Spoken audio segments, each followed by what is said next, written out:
meeting is being recorded. Good evening and welcome to our Bread of Life Bible reading ministry of our church, Daly City United Methodist Church. And truly, we are so blessed to have you all. And as I've said, we are now in Genesis chapter 7. But before anything else, we would like again to ask or request our church lay leader, Kuya Vernie Gayagoy, to lead us in our opening prayer. Kuya Vernie, please lead us po.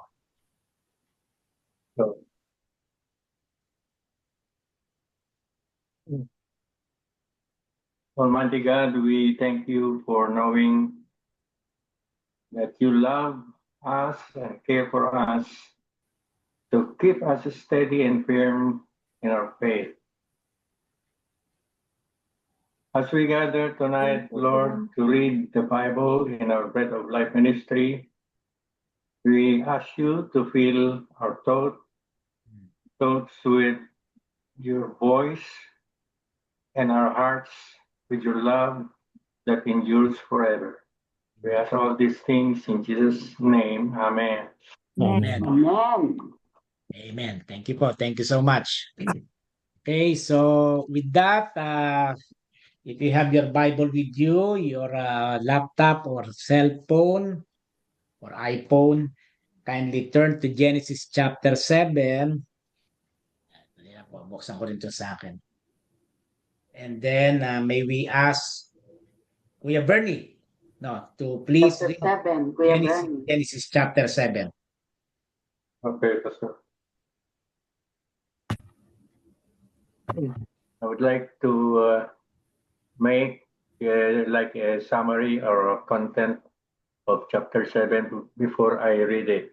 And this is the flood covers the earth.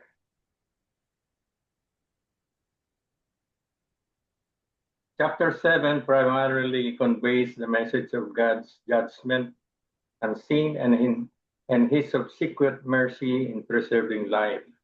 It highlights the consequences of disobedience to God, the importance of obedience to his commands, and the reality of divine judgment. At the same time, chapter 7 demonstrates God's grace in providing a means of salvation for those who heed his warnings. Chapter 7.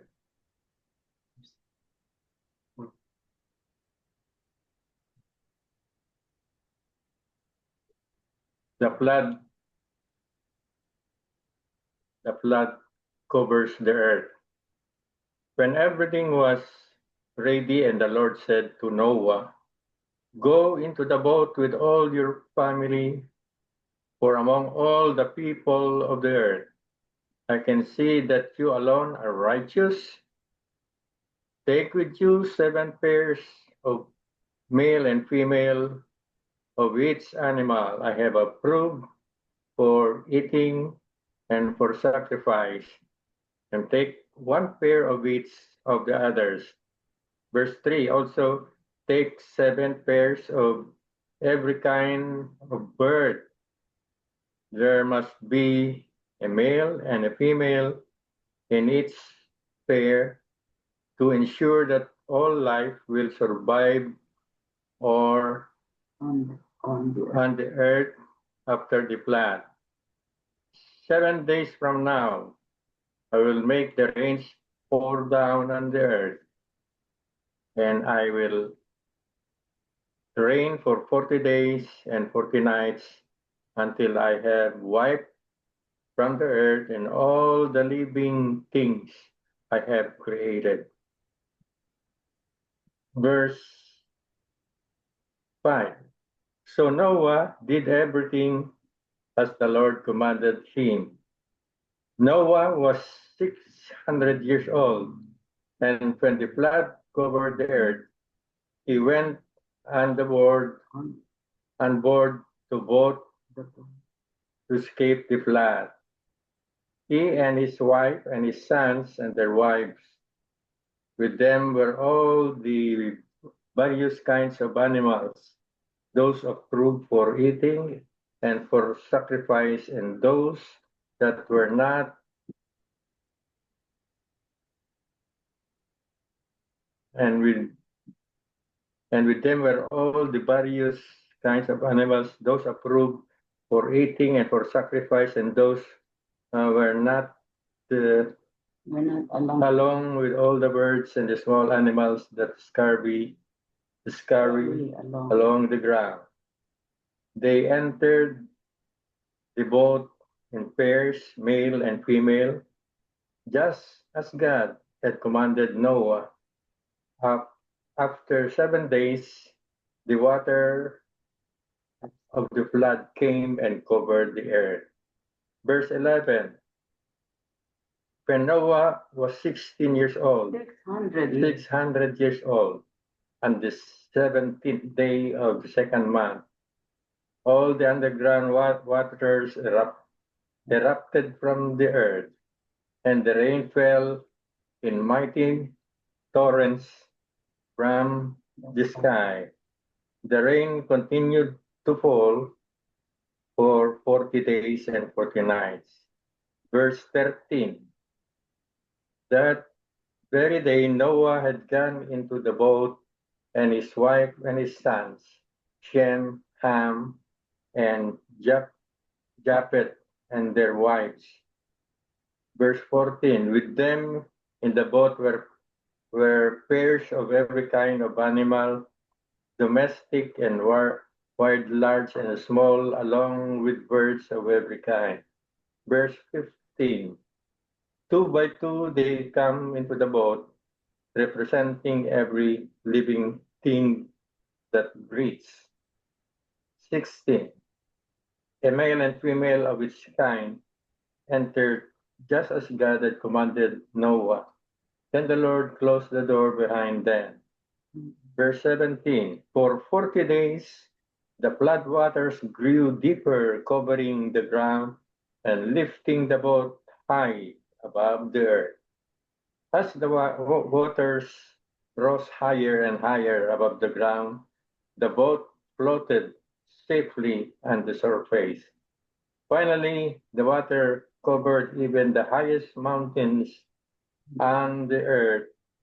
Verse 20, rising more than 22 feet above the highest peak.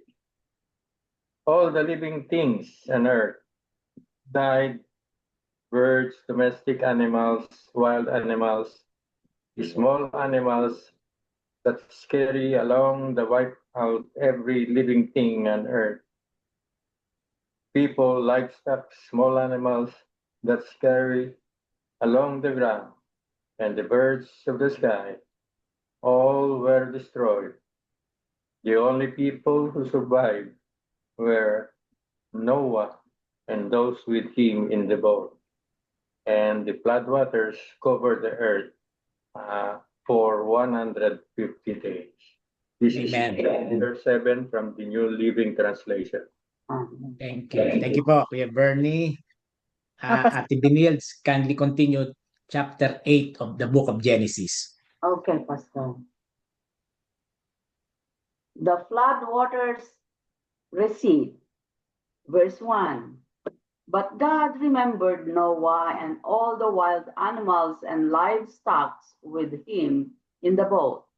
He sent a wind to blow across the earth, and the flood waters began to recede. Second, the underground waters stopped flowing, and the torrential rains from the sky were stopped. Verse 3, so the flood waters gradually receded from the earth. After 150 days, exactly 5 months from the time the flood began, the boat came out to rest on the mountains of Ararat. Verse 5, 2.5 months later, as the waters continued to go down, other mountain peaks became visible. Verse 6, after another 40 days, Noah opened the window he had made in the boat and released a raven. The bird flew back and forth until the flood waters on the earth had dried up. Verse 8, he also released a dove to see all the water had receded and it could find dry ground. 9. But the dove could find no place to land because the water still covered the ground. So it returned to the boat, and Noah held out his hand and drew the dove back inside. Verse 10. After waiting another 7 days, Noah released the dove again. 11. This time the dove returned to him in the evening with a fresh olive leaf on its beak. Then Noah knew that the flood waters were almost gone. 12. He waited another 7 days and then released the dove again. This time it did not come back. 13. Noah was now 601 years old. On the first day of the new year, 10.5 months after the flood began, the flood waters had almost dried up from the earth. Noah lifted back the covering of the boat and saw that the surface of the ground was drying. 14. 2 more months went by, and at last the earth was dry. 15. Then God said to Noah, leave the boat, all of you, you and your wife, and your sons and their wives. 17. Release all the animals, the birds, the livestock, and the small animals that scurry along the ground, so they can be fruitful and multiply throughout the earth. Verse 18. So Noah, his wife, and his sons and their wives left the boat, and all of the large and small animals and birds came out of the boat, pair by pair. Verse 20.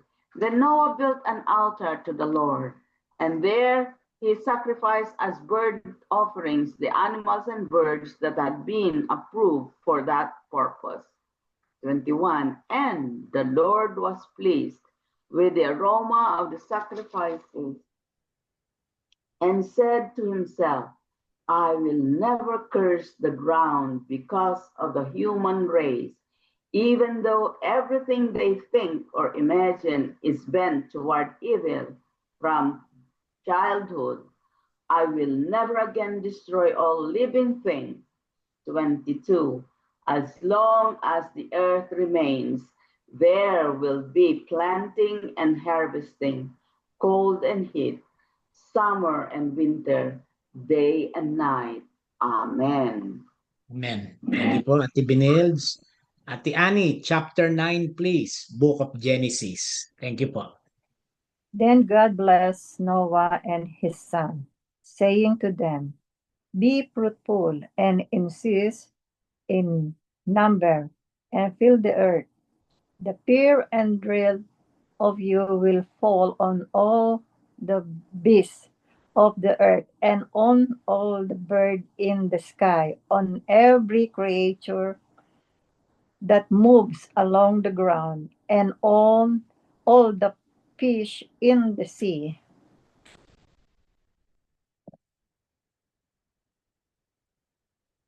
They are giving into your hands. Everything that lives and moves about will be food for you. Just as I give you the green plant, I now give you everything. But you must not eat meat that has its blood still in it. And for your lifeblood, I will surely demand. I will demand an accounting from every animal and from its human being. Too, I will demand as accounting for the life of another human being. 6.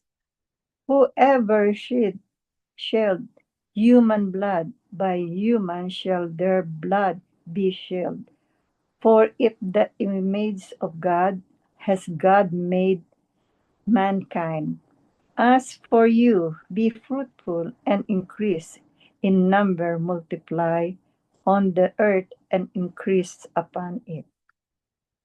Then God said to Noah and to his son, with him I know establish my covenant with you and with your descendant after you and with every living creator that was with you, the bird, the livestock, and all the wild animal, all those that came out of the ark with you, every living creator on earth. I establish my covenant with you. Never again will all life be destroyed by the water of the flood. Never again will there be a flood to destroy the earth. Wow. And God said, "This is the sign of the covenant I am making between me and you and every living creature with you. Covenant for all generations to come. I have set my rainbow in the cloud, and it will be the sign of the covenant between me and the earth. Whenever I bring cloud over the earth and the rainbow appear in the clouds, I will remember my covenant between me and you and all living creature of every kind. Never again will be water become a flood to destroy all life. Whenever the rainbow appear in the clouds, I will see it and remember the everlasting covenant between God and all living creature of every kind of the earth. So God said to Noah, "This is the sign of the covenant I have established between me and all life on the earth." The son of Noah.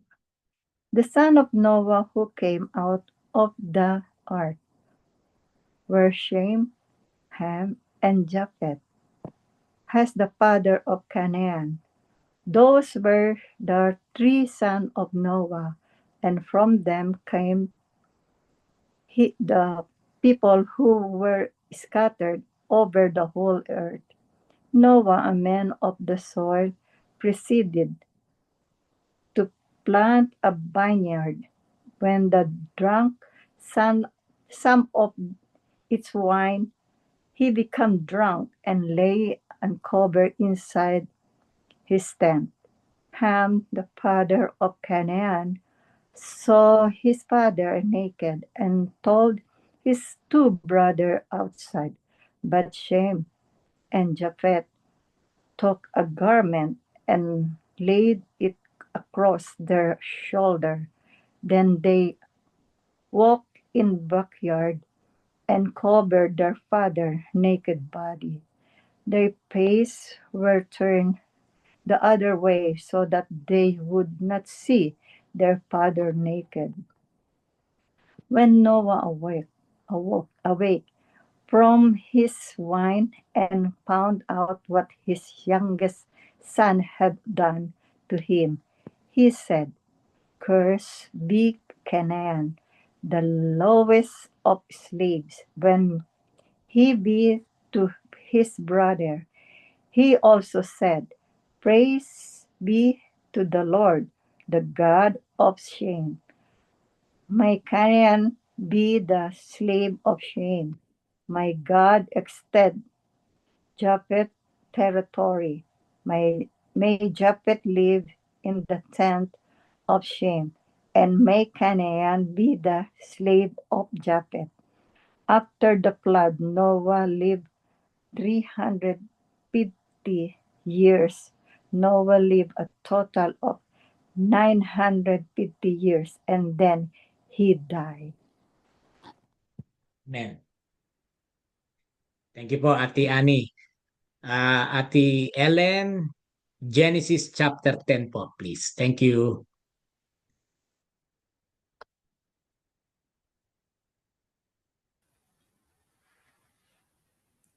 Genesis chapter 10, the Table of Nations.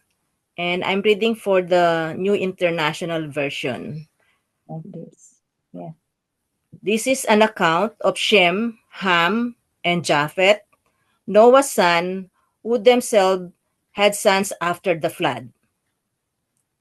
The sons of Japheth: Gomer, Magog, Madai, Javan, Tubal, Mesech, and Tyrus. The sons of Gomer: Askenash, Ripat, and Torgama.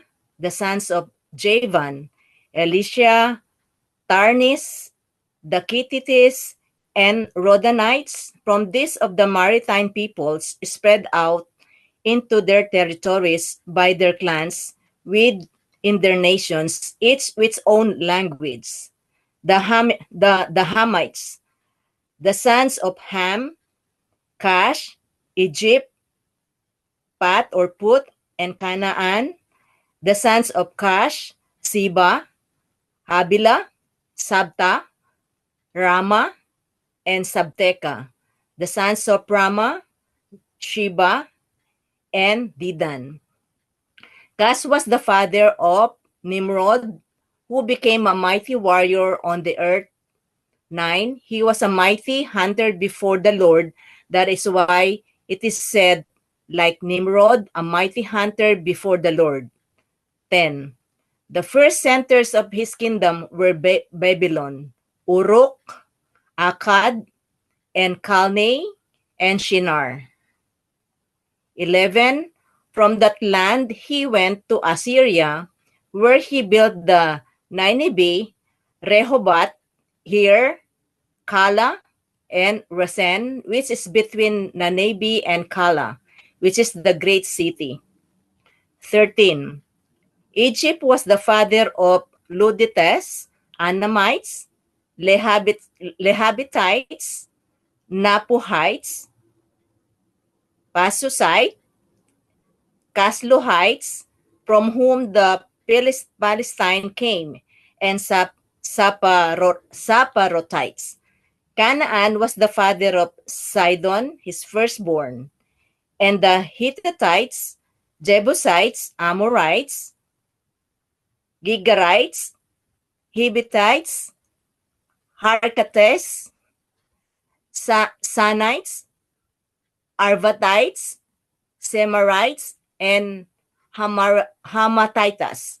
Later, the Canaanite clans scattered, and the borders of Canaan reached from Sidon towards Gerar, as far as Gaza, and then towards Sodom, Gomorrah, Admah, and Seboim, as far as Lasha.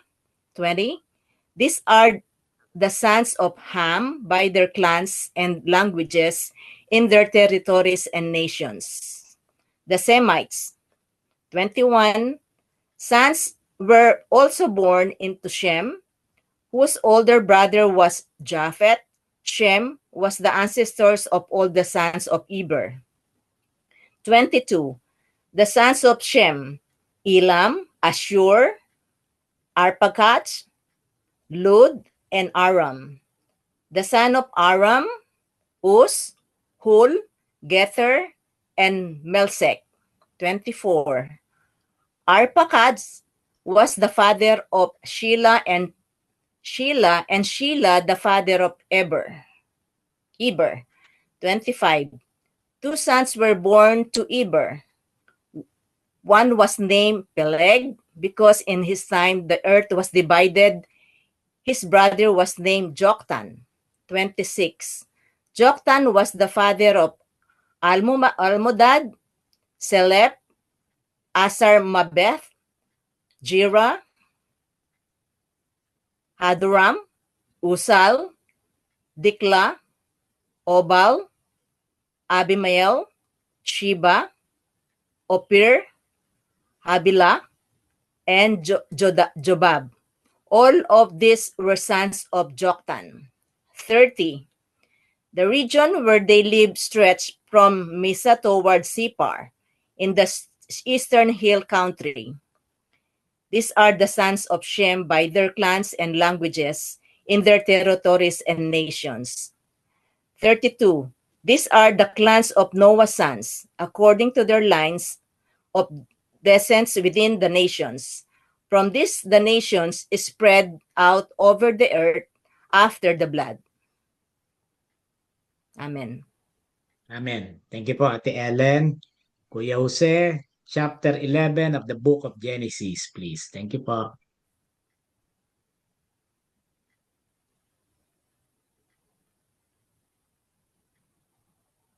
The Tower of Babel, verse 1. Now the whole world had one language and a common speech. Verse 2. As people moved eastward, they found a plain in Shinar and settled there. Verse 3. They said to each other, "Come, let's make bricks and bake them thoroughly." They used brick instead of stone and tar for mortar. 4. Then they said, "Come, let us build ourselves a city with a tower that reaches to the heavens, so that we may make a name for ourselves. Otherwise, we will be scattered over the face of the whole earth." 5. But the Lord came down to see the city and the tower the people were building. 6. The Lord said, "If as one people speaking the same language they have begun to do this, then nothing they plan to do will be impossible for them." 7. Come, let us go down and confuse their language, so they will not understand each other. 8. So the Lord scattered them from there over all the earth, and they stopped building the city. 9. That is why it was called Babel, because there the Lord confused the language of the whole world. From there the Lord scattered them over the face of the whole earth. From Shem to Abram. 10. This is the account of Shem's family line. 2 years after the flood, when Shem was 100 years old, he became the father of Arphaxad. And after he became the father of Arphaxad, Shem lived 500 years and had other sons and daughters. When Arphaxad had lived 35 years, he became the father of Shelah. 13. And after he became the father of Shelah, Arphaxad lived 403 years and had other sons and daughters. 14. When Shelah had lived 30 years, he became the father of Eber. And after he became the father of Eber, Shelah lived 403 years, and had other sons and daughters. 16. When Eber had lived 34 years, he became the father of Peleg. 17. And after he became the father of Peleg, Eber lived 430 years, and had other sons and daughters. 18.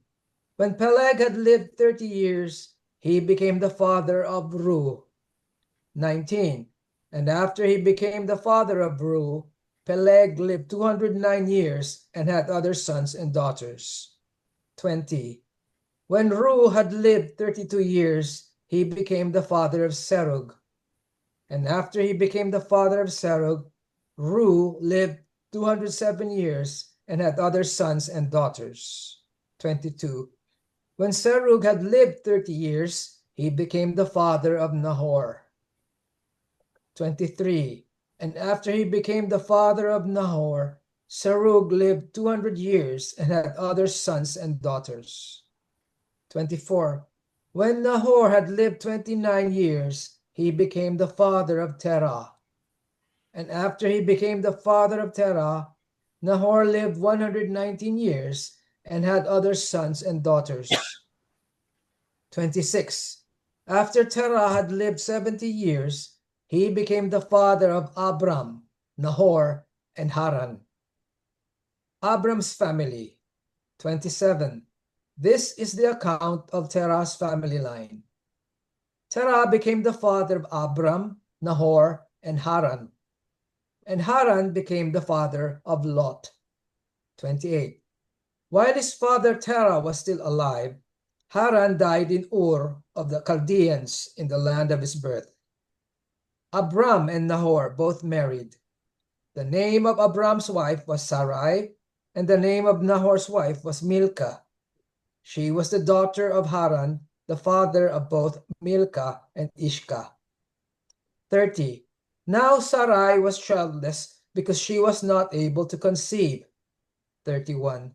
Terah took his son Abram, his grandson Lot, son of Haran, and his daughter-in-law Sarai, the wife of his son Abram, and together they set out from Ur of the Chaldeans to go to Canaan. But when they came to Haran, they settled there. 32. Terah lived 205 years, and he died in Haran. Amen. Thank you po, Kuya Jose. And now for the last verse, chapter 12, Kuya Jess po. Thank you. Chapter 12. The God promises a nation to Abram, the call of Abram. The Lord had said to Abram, "Leave your country, your people, and your father's household, and go to the land I will show you. I will make you into a great nation, and I will bless you. I will make your name great, and you will be a blessing. I will bless those who bless you, and whoever curses you, I will curse. And all the peoples on earth will be blessed through you." Verse 4. So Abram left as the Lord had told him, and Lot went with him. Abram was 75 years old when he set out from Haran. He took his wife Sarai, his nephew Lot, all the possessions they had accumulated, and the people they had acquired in Haran, and they set out for the land of Canaan, and they arrived there. Abram traveled through the land as far as the site of the great tree of Moreh at Shechem. At that time, the Canaanites were in the land. The Lord appeared to Abram and said, "To your offspring I will give this land." So he built an altar there to the Lord who had appeared to him. From there he went on toward the hills east of Bethel and pitched his tent, with Bethel on the west and Ai on the east. There he built an altar to the Lord and called on the name of the Lord. Then Abram set out and continued toward the Negev. Abram in Egypt, verse 10. Now there was a famine in the land, and Abram went down to Egypt to live there for a while, because the famine was severe. As he was about to enter Egypt, he said to his wife Sarai, "I know what a beautiful woman you are. When the Egyptians see you, they will say, 'This is his wife.' Then they will kill me, but will let you live. So you are my sister, so that I will be treated well for your sake, and my life will be spared because of you." When Abram came to Egypt, the Egyptians saw that she was a very beautiful woman. And when Pharaoh's officials saw her, they praised her to Pharaoh, and she was taken into his palace. He treated Abram well for her sake, and Abram acquired sheep and cattle, male and female donkeys, men servants and maid servants, and camels. But the Lord inflicted serious diseases on Pharaoh and his household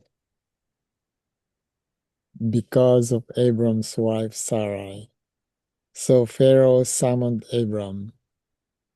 "What have you done to me?" he said. "Why didn't you tell me she was your wife? Why did you say she is my sister, so that I took her to be my wife? Now then, here is your wife. Take her and go." Then Pharaoh gave orders about Abram to his men, and they sent him on his way with his wife and everything he had. Amen. Amen. Amen. Amen. Okay, so next Tuesday po, we will continue reading chapter 13. 13. Apo, Yeah. chapter 13. 13. Praise be to God. Amen. Yan. Very interesting ang mga stories sa Genesis, Yeah. especially. No. Okay, so before we go to our prayer time, meron po ba kayong gustong i-share? Any testimony? Ano po? And please be reminded that we are on record, okay, on recording. So those who are watching us na po via YouTube, ito po ay kanilang maririnig. Ano po? So, napakaganda na we can share the word of God through some praises, no, blessings, no, testimonies, or sometimes pwede natin i-consider na mga unforgettable things na si God ay nag-intercede. Very important po yan. Sometimes maybe we are in danger, no, or maybe we are struggling all of a sudden because of prayer, no, automatic may sagot agad si Lord, yan, no. And again, by the grace of God po, tandaan natin, no, maraming tayong sumasubaybay, no, sa ating YouTube channel. So that's why we include this kind of ministry, not only Bible reading but even sharing our testimonies for the glory of God. Yan. So meron po bang gusto mag-share? Yan. Very brief lang po para naman na lahat. Sige po, Ate Benils. Ay, sino po ba nagsalita? Sa Ate Benils po kayo. Si Sister Annie. Ate Ani. Sige po, Ate Ani. Kanina po, nung binabasa ko po itong Bible, dahil alam ko na magba-Bible study tayo. Mm-hmm. Ngayon na i-share ko po kay Mike yung maganda pala kako ang istorya ng Genesis. Kasi ang horrid na yung mga flooded, yung mga nangyayaring mga ano ngayon, nandito lahat sa Bible. Sabi niya, alam mo, magmula nung ngayon ko lang nalalaman na ang buhay pala talagang nakasalali talaga doon sa salita ng Diyos. Natutuwa naman po dahil natututo na siya. Umaano na siya na talagang naniniwala na siya na talagang ang lahat nangyayari sa ikabubuti natin at sa kalooban ng Diyos. Kaya sabi ko nga sa kanya, kung ano man yung nangyayari ngayon sa mundo, hindi natin alam, pero kailangan kako, nakahanda rin tayo. Amen. Amen. Napanood niyo na po yung Ate Ani, napanood mo na yung ating YouTube, yung worship. Opo. Amen. O, di ba related sa nangyayari, di ba? If you recall, the end is near. Yan. Ikaw ba, Kuya Jose, napanood mo na? Di pa po. Papanoorin ko mamaya. Napanood ko na, Pastor. Ako napanood Praise the Lord. Sa Ate Ellen, praise the Lord. Thank you. Thank you po. Thank you. Yes, Ate Benils, kayo po. Pastor, nagpapasalamat si Beverly kasi yung ipinagdasal natin na si Bishop Si Lamont. Nung idulog ko sa inyo, talagang he was in bad shape. Pero makalipas ng isang linggo na ating naisama sa ating dasal, God is really good. He was touched by the Holy Spirit and Amen. His situation became better. They were thinking that he will be discharged after another week, but his health was so good enough that he was able to be discharged before the expected discharge date. So again, Beverly is so thankful to our group because of the fruit of our prayers. Amen. Pero on the other hand, yung ipinagdarasal natin na si Mercy Alcantara ay pumanaw kahapon. Stage 4 ng pancreatic cancer. Pero maligaya din yung pamilya dahil alam nila na ipinagdarasal natin siya. Amen, amen. And may she rest in peace. Ano po? Yes. Amen, Pastor. Family. Yeah, opo. And again, truly, no, nasa kamay ng Diyos yan eh. Di ho ba, Yeah. no? We all believe that, no? I'm always, what you call that, trying to convince myself, no, as a pastor, no? Na kasi, sa dami ng pinagdadasal po natin, no? Of course, Yeah. ang gusto natin gumaling eh. Positive yun eh. Gumaling. Lahat gumaling. Yeah. No? Eh minsan, kung kailan mo pinagpe-pray, namamatay. Di ba, no? So minsan parang Nadali. may kahit ako minsan may guilty feelings na Panginoon, ang request ng pamilya, mabuhay eh. Di ba? May gano'n, no? Pero Yeah. again, Opo, Pastor. nasa kamay ng Diyos yan. Kumbaga sa ano, We're tayo ready. po ay, yes, and then we are just God's intercessors. Yes. Yeah. So, kung ano yung pinaka-best, yun ang pinaka pinili ng Diyos. At Sure. kaya ako, sabi nga minsan, ganon, no? Panginoon, parang eksakto pa nung maipag-pray namin, namatay eh, no? Pero again, sabi nga, your thoughts are not my thoughts, di ba? Yes. Amen. But praise be to God, John. Alam nating may kumilos ang Holy Spirit sa kapatid na yan, no? Amen. Thank you po. Yes, meron pa po bang gusto mag-share? Ako po, Pastor. Yes po, Ellen. Talagang deeply thankful sa Panginoon.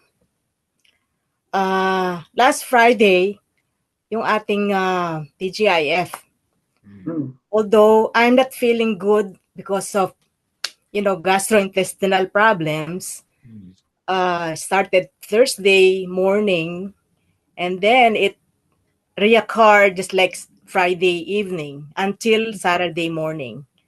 So it's nonstop, and I was throwing up a lot, and I pass out in the bathroom because I sweat a lot, and I don't know where in the bathroom na tumama ang ulo ko. So I'm so glad na ginising ako ng Panginoon para makapunta ako sa bed ko, pero my vision is really deteriorating. Parang I collapse in the bathroom, and I pass out, and I hit my head in the middle of nowhere. Kaya ngayon meron akong malaking bukol dito sa likod.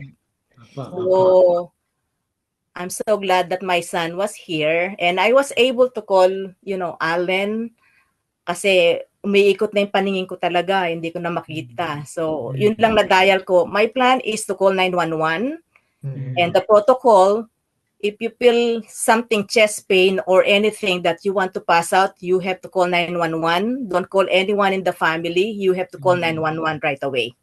Automatic. But I was able to call Allen, and then Tarantana, and then Joshua went home just like around maybe almost 2 o'clock in the morning because of the overtime. So they called 911. So I was throwing up. So I was really dehydrated. So they rushed me in Seton emergency room. And it's nonstop vomiting and passing out all the toxins in my body. Yeah. So I'm so glad I was recovered. And I did CT scan and MRI because of my big bump in my head. So ako nagpapasalamat. Parang ginising ako ng Panginoon para i-grab ko ang phone ko, to aware my family. But at this time, I'm still recovering from the pain and pangihina. I think I need to rehydrate myself. So I asked my boss to extend at least 1 or 2 days more. So I thank God for that. Praise God, no? Praise God. Kaya nga po again, no, sa ating lahat, no, number 1, very important na kung wala namang papasok sa bathroom, huwag na tayo maglalak ng pinto. Yeah. No, because again, in times like that, di ba? No, you can call anyone, and the problem is kung nakalock yung door, ang hirap pa, madugo pa yun eh. And especially kung nag-pass out ka nga, doon ka pa sa pinto tumama, nakalock na, hindi pa mabuksan yung pinto, may lalong dagdag problema. But praise be to God, no, dahil si Ate Ellen ay ginaid ng Lord, no. Ginising pa kayo ng Panginoon, and then yung inyong pagbagsak ay hindi ganun ka serious, no. Kasi pag alam natin yan, pag nag-pass out ka, hindi mo na alam kung saan ka babagsak. Oh yes, Pastor. Opo, Pero mas yes. sakit pa, Pastor. Ito, Ay, bugbog. opo, totoo po yan. So, if I may, Ate Ellen, how's the result of the of your The MRI? the CT scan, they see something and then they proceed to MRI. So, it's negative naman yung MRI. Oh, praise the So, Lord. we discharged in the hospital around maybe 10 o'clock or before 11 o'clock in the morning Saturday. Apo. Alam nyo, may tanong ako sa ganyan eh. Kasi you're not still feeling well, di ba? Hindi ba kayo pwedeng dapat naka-admit muna? Hindi ba kayo pwedeng mag-request nung time na yon, no? Na I want to stay more because I need to to know what's happening and so forth. Yeah, you can request that, Pastor, but if all the blood tests are okay, sometimes they discharge you. Oh, okay. Yeah, but they put 2 IVs, yeah, to hydrate me. Okay, good, Yeah. good. And yung mga blood test naman okay naman, except yung mga, of course, pag if you are vomiting and you have diarrhea, usually your sugar and some electrolytes are gonna be go down or higher. Yeah, higher. Basta mga electrolytes, si Kuya Jess ang sasagot niyan. Okay, Yeah, yes. I think for me, I did not follow some instructions after my colonoscopy within 24 hours. You should not eat just like talagang solid food. Yung normal. Kasi they clean you and then kakain ka, parang na-over exage yung yung stomach. Yeah. So with that, Ate Ellen, of course, charge to experience. Tanong ko naman, ba't naman kayo medyo na-tempt kumain ng masarap yata at nakalimutan nyo na... Nandito po si Doc Pam.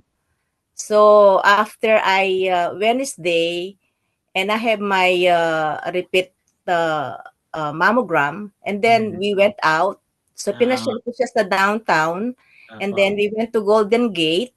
Nag-bus kami, and then we decided to eat sa buffet. Yan. Ginawa pala eh. So, sabi ko, because I'm craving, just like I want seafood, just like ang first appetite ko is steak because I need protein because they clean my stomach. Yeah. And we decided to eat buffet. At least now we know. And if it is food poisoning, kasi dapat sila din. Yeah, sila din. But for me, because my stomach is really clean, and you put something heavy, and of course, na-exage siya. So, that's a lesson. So, if you have a colonoscopy, let your body to settle first, and don't put heavy in your stomach. Don't eat heavy. Amen. But I'm so glad, thank God, everything is okay. From head to foot, negative. Praise the Lord. Just relax and enjoy your second life. Thank God. Yeah. Saka na tayo mag-buffet, Ate Ellen. Saka tayo mag-buffet. Okay? Mahilig pala kayo dyan. Thank you po. Next time, sama po ako sa inyo. Alalahanin ka namin kay Jose pag kami nasa paraiso na. Anything else before we go to our prayer time? Alam niyo, Pastor, meron akong very bad experience yesterday. Kasi I start my day early with my routine sa pag-check ng blood pressure, my sugar, and then I go to my devotion. After my devotion, I listen to prayers, daily prayers for Jesus Christ. So I was sitting here, mga 9 o'clock na yata. And then, there was an obscene advertisement in the midst of that prayer. So Yeah. I tried to click and skip. I skip, and then all of a sudden my laptop went talagang parang may ano ba, fire truck yung ugong niya, and then came out the screen na flag red, tapos sabi niya call a help desk, Microsoft help Microsoft problem. desk. So Ano I po yan? called, and then to cut the story short, sabi nung you are hacked. Check your cell phone, your bank accounts, something like that. And then, so I did, and it's good that CJ was here, she helped. And then, think about this. I don't know if the Microsoft person is a connivance of Could the be. guy that I know that he is a scammer. Why did I know that he is a scammer? He asked me my bank account numbers, and I There said you I go. don't know. It's There you go. do you know what No, is your ignore bank? them. And Ignore I them. said my bank is Federal Credit Union of San Francisco, and he said, oh, so that's a credit union. Yeah, it is. But you know, he said, you are sending money outside the country? Yes, sabi ko. Because your iPad, your system is seen that for your pornography, sabi niya, that is punishable by law. So you have to report it with the FBI. So we reported it.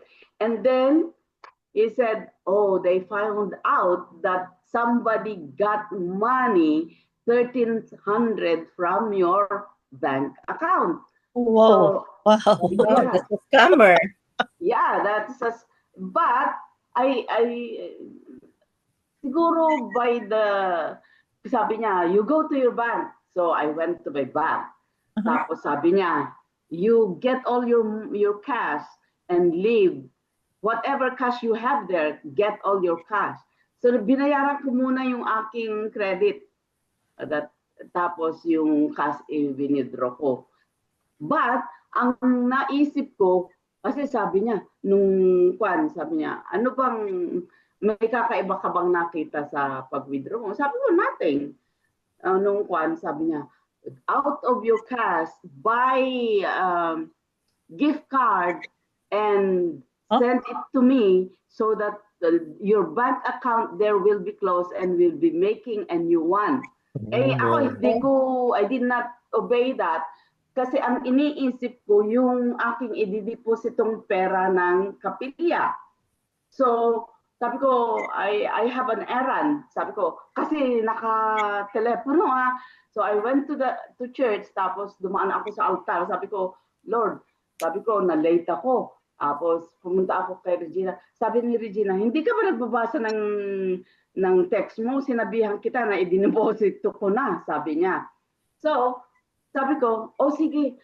Tapos nag-ring yung telepono. Ano ba yan? Sabi niya, I think, sabi ko, na-scam ako. Sabi ko, bakit? Sinabihan ko siya, that story. And then sabi ko, na-scam ka nga, sabi niya. So, umuwi na ako, pinatay ko ulit yung cellphone ko. Dumating ako sa bahay, sabi niya, bakit hindi ka, tinawag muli ako, bakit hindi ka bumili ng Gift card. Gift card. Sabi niya. Sabi ko, ayaw ko nga. Sabi ko, bakit ako bibili ng gift card? Sabi ko, tawagan ko muna yung lawyer kong anak at siyang kakausapin mo. Sabi ko.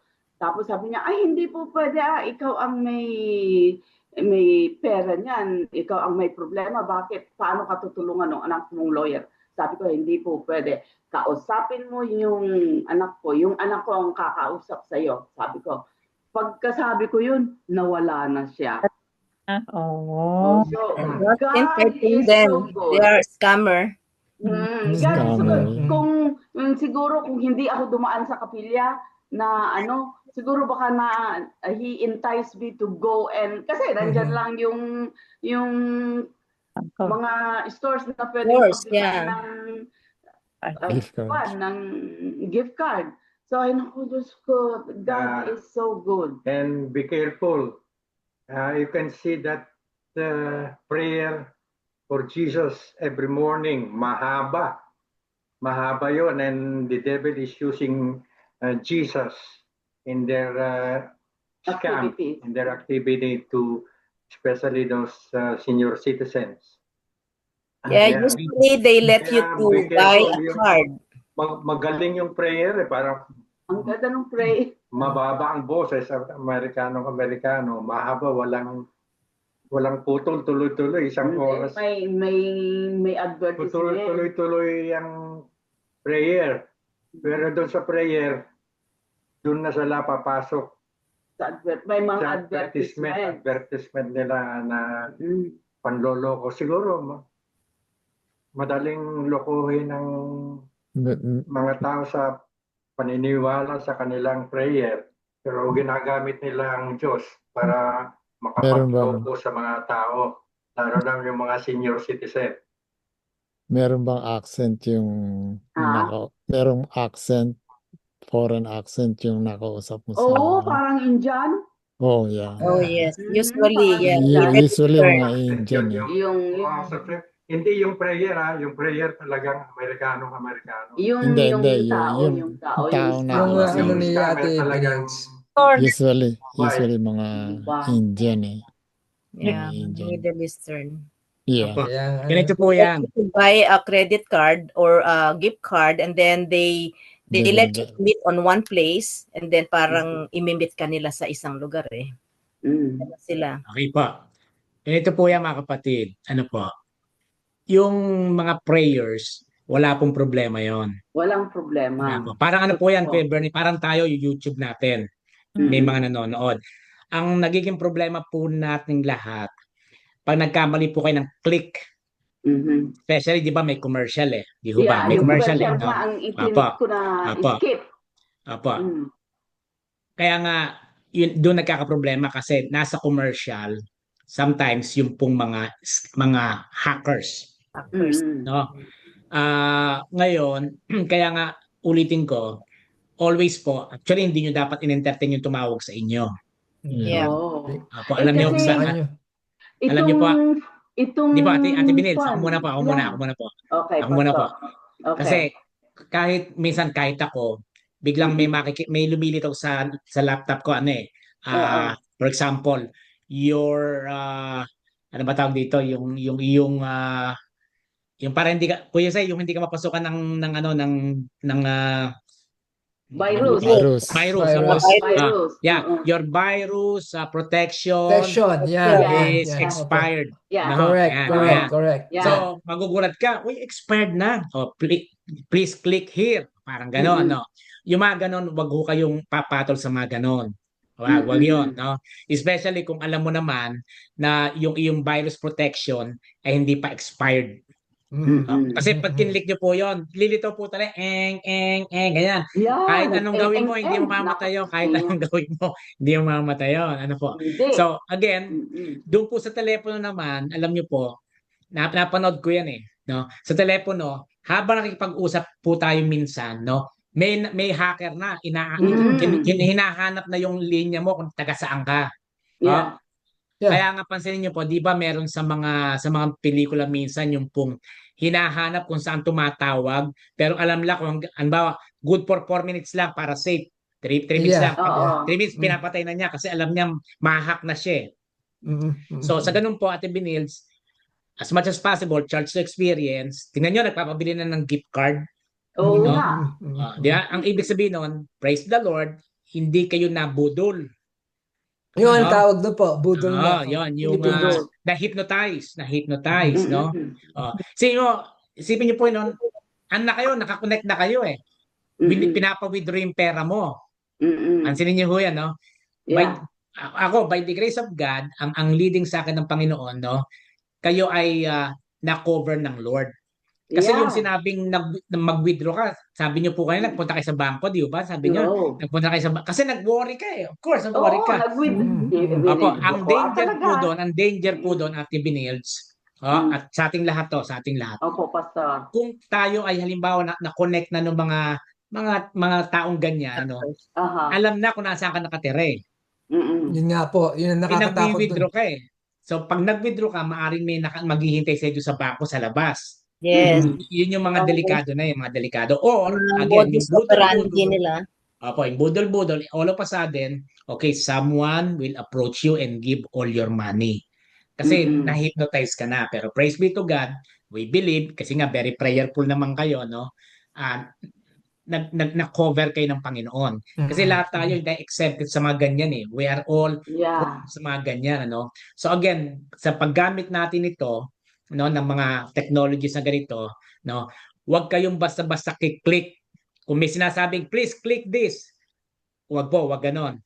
Ignore it. Ignore. No? Or, mag-exit ka na. Exit for safety. Yeah. Delete. Kasi ako, di ba last week lang nag-send ako ng text sa inyo na Opo. Yung email. may brad akong tumawag sa akin. Sabi sa akin, Kuyang Oliver, sabi sa akin, nabili ko na yung ano, yung gift card. So, iniisip ko, ba't wala nang pinabibiling gift card? Kanino ko ipapadala ko na. Sabi niya, ipapadala ko na. Sabi ko, anong gift card? Sabi niya, oh my gosh, naramdaman na niya na scam yun. Kasi nag-email daw ako sa kanya. So sabi ko sa tao, can you send it to me, the email address? Pagtingin ko, hindi ko email yung ginamit, pero pangalan ko yung ginamit. Bumili siya ng, alam nyo, minsan common sense na lang, ba't ka bibili? Bumili ng 400 worth of gift card, $400. Na ipapadala kasi ang gift card pwede mo ipadala via mail na, via email na, di ba? Via text lang no. Good thing, tumawag sa akin. Kaya ako nagpadala ngayon ng mga messages sa lahat na if someone is asking in my name na kailangan ko ng ganito, very important na tawagan niyo muna yung tao, yung concern, no? Pero to cut the long story short, next time po, again, wag niyong papatulan yung laptop, yung telepono, no? Wag yan. Kasi yan po ay mga scammers.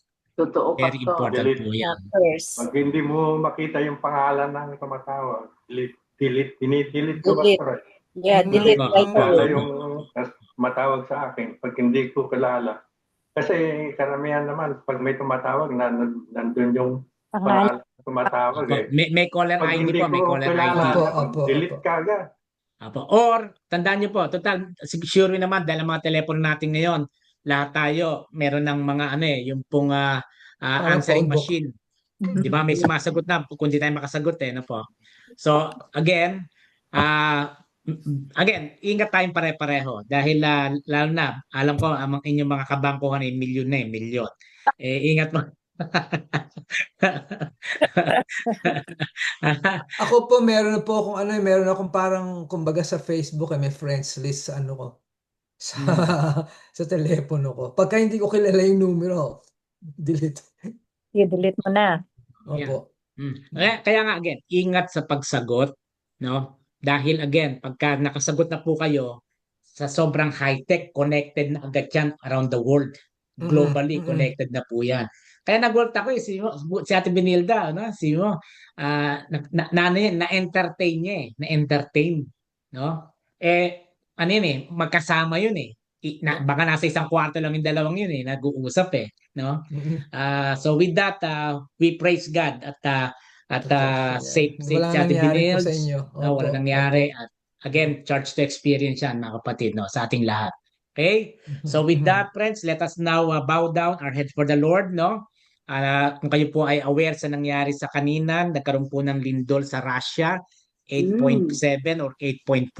Praise be to God, unpopulated area yung lindol sa Russia, but meron pong tsunami alert, no? Yeah, correct. May tsunami. So, saka Pastor, yung pinalangin natin na yung gera sa Thailand at Cambodia. Medyo nag-surrender na ata yung Amen Cambodia.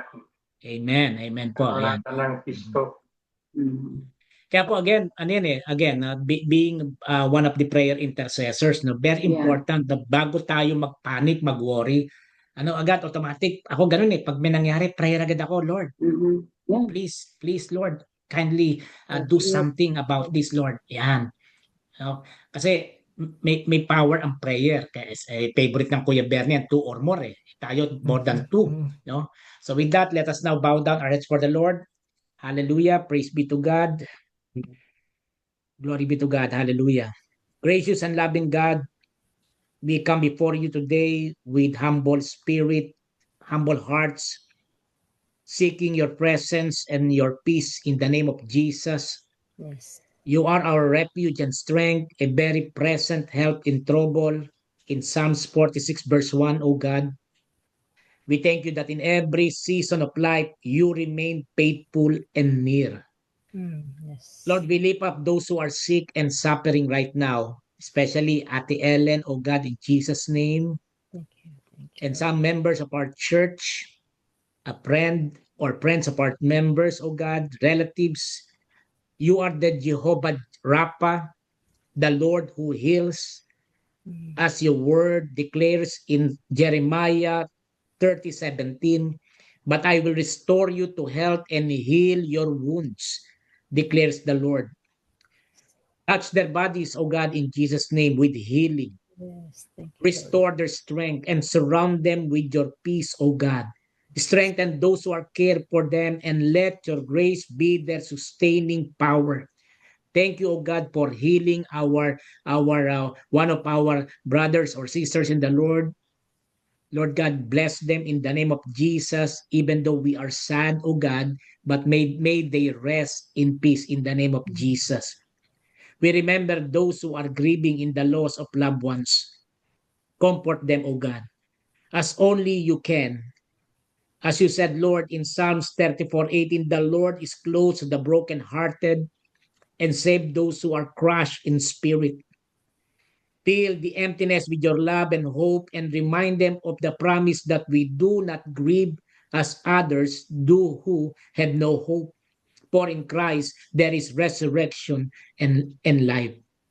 We lift to you those who have been affected by natural disasters, especially, Lord God, just this afternoon, and intensity 8.4 or 7 in Russia. Thank you, Lord God, for protecting us.